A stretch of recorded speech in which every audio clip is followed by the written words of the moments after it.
بسم اللہ الرحمن الرحیم۔ قرآن کا اٹل فیصلہ۔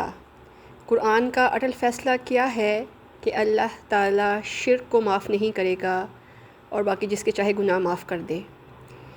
قرآن پاک میں ارشاد ہے والذین یدعون من دون اللہ لا یخلقون شیئا وهم یخلقون اموات غیر احیاء وما یشعرون ایان یبعثون۔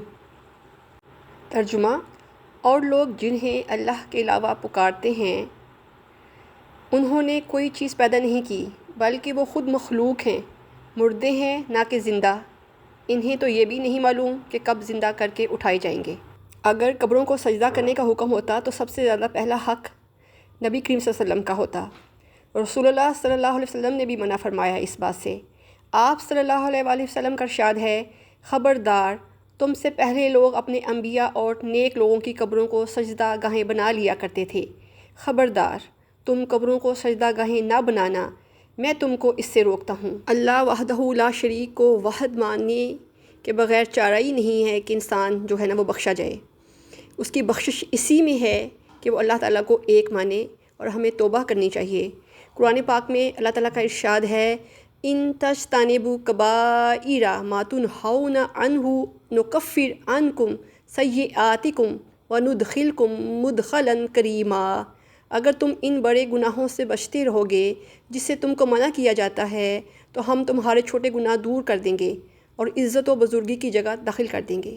تو عزت و بزرگی کی جگہ کیا ہے کہ اللہ تعالیٰ کی بنائی ہوئی خوبصورت وسیع عریض جنت۔ تو ہمیں اللہ تعالیٰ سے جنت الفردوس جو ہے نا وہ مانگنی چاہیے اور شرک سے بچنا چاہیے۔ شرک چاہے مخفی ہو یا ظاہری، دونوں صورتوں میں ہمیں اس سے بچنا ہے اور دوسروں کو بھی بچانا ہے۔ آپ صلی اللہ علیہ وآلہ وسلم نے بھی برائی روکنے کا حکم دیا ہے۔ آپ صلی اللہ علیہ وسلم نے فرمایا جو شخص برا کام ہوتا دیکھے وہ اسے اپنے ہاتھ سے ختم کر دے، اگر طاقت نہ ہو تو زبان سے روکے، اور اگر اس کی بھی طاقت نہ ہو تو اسے اپنے دل میں برا جانے، اور یہ کمزور ترین ایمان ہے۔ اس سے بری بات اور کیا ہو سکتی ہے کہ جس خالق نے ہمیں پیدا کیا ہے ہم اس کو چھوڑ کر کسی دوسرے سے مدد مانگیں۔ ہمیں مدد اسی سے مانگنی ہے جس نے ہمیں پیدا کیا ہے اور وہ وحدہ لا شریک ہے۔ قرآن پاک میں اللہ تعالیٰ ارشاد فرماتے ہیں لا تجعل مع اللہ، اللہ کے ساتھ کسی اور کو معبود نہ بناؤ۔ ایک اور جگہ اللہ تعالیٰ ارشاد فرماتے ہیں اننی انا اللہ لا الہ الا انا فاعبدنی، حقیقت یہ ہے کہ میں ہی اللہ ہوں، میرے سوا کوئی معبود نہیں، اس لیے میری ہی عبادت کرو۔ ابھی ہمیں صرف اسی کی عبادت کرنی ہے اور اسی ہی سے مدد مانگنی ہے، اور دعا بھی اسی ہی سے کرنی ہے۔ کسی بھی ایسے جگہ پر جا کے فوت شدگان سے مزاروں پہ جا کے دعائیں نہیں کرنی، اللہ سے دعا کرنی ہے۔ جہاں بھی جائیں، جس جگہ بھی موجود ہوں، جو فوت ہو گئے ہیں، جو مردے ہیں، وہ نہ تو ہماری بات سنتے ہیں نہ ہمیں کوئی فائدہ پہنچا سکتے ہیں۔ تو اللہ تعالیٰ ہم سب کے جو عقائد ہیں وہ درست فرمائے اور ہمیں سیدھی راہ دکھائے، آمین۔